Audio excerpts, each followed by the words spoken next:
Nasagip ang mahigit 20 sakay ng isang bangka na halos lumubog na sa dagat na sakop ng Masbate. Sa kuhang yan, siksikan ng 20 turista, kapitan at 2 crew sa isang bangka. Babad na sa malamig na tubig ang mga sakay sa gitna ng malakas sa hangin at alon. Kwento ng isa sa mga turista na butas ang kanilang bangka habang papuntang Sombrero Island. Nagtamo ng mga sugat ang ilan sa kanila. Reklamo ng uploader, mabagal umano ang pagresponde ng otoridad sa kanyang mga kasamahan.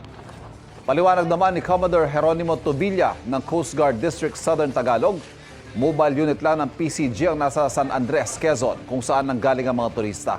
2 hanggang 3 oras daw ang aabutin mula San Andres hanggang Masbate.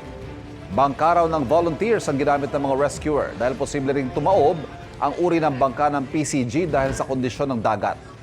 Patuloy na iniimbestigahan ng PCG ang insidente.